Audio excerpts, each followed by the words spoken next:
Hello guys, this is Bhagesh Codebeast. So this is going to be episode 2 of working with WSL2. So today we are going to learn how to convert this command line interface into a graphical user interface or GUI. To do that, you have to run few commands. The first command is sudo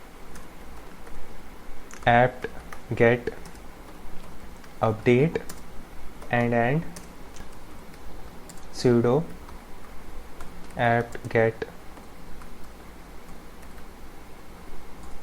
upgrade. I'll mention all of these commands in the description below, so you don't have to worry, and hit enter. It'll ask you for your password. So we are done with the update. The next command is sudo apt install xrdp. I have used this command before in the building virtual machine video. If you have not checked it out, I'll provide a link to that video in the description. You can go have a look at it. In that video you'll learn how to build virtual machine using Google Cloud Platform for less than 5 rupees for an entire year. So go check that out. This will take a minute or two. So we are done installing XRDP. We are going to use similar command to install XFCE4.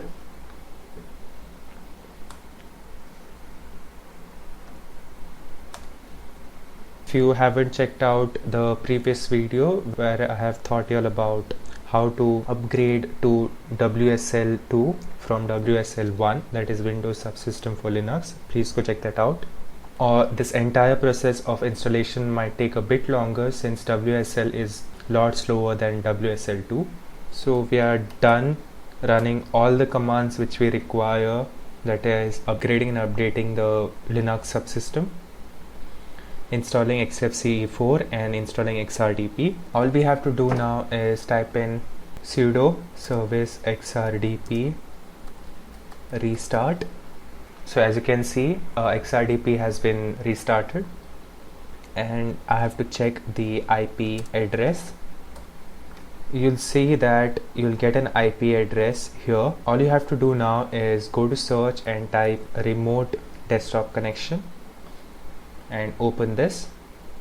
After that, copy this inet IP address and paste it here and click on connect. It will prompt saying that it's not verified, but still it's okay. And the same username and password that you set to the Linux subsystem when you had downloaded it and accessed it for the first time, put the same details here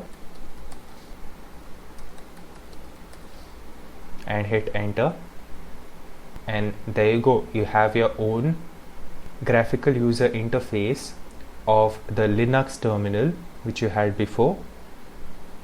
You can interact with this as you would do with any Ubuntu.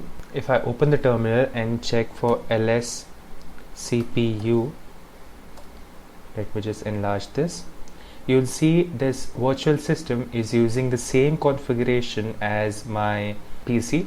That is, it's running on i5 9th gen, clock speed of 2.4 GHz. So basically I'm running a Ubuntu subsystem with a graphical UI which is as powerful as my PC without the need for me to dual boot into operating system. And every time you want to access this, all you have to do, consider I logged it out.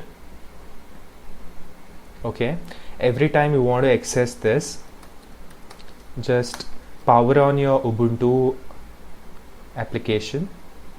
For example, if I type in Ubuntu, power on your Ubuntu application, type in sudo service xrdp restart.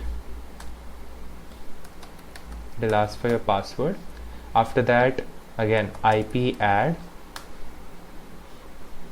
copy this IP address. If you're on a personal Wi-Fi or a mobile hotspot, this IP address will hardly change, but if you're on a public network, the IP address might change.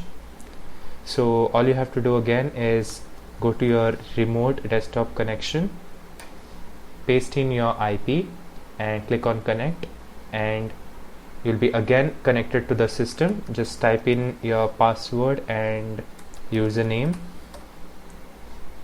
and you'll be inside your system. If you work with something here and save your files here, none of those files are going to get discarded as soon as you log on. They're going to be intact in this system and you can access them as and when you want to. This was about installing the graphical user interface for your system. So that's all for this video. This is Bhagesh Codebase signing out. Thanks for watching.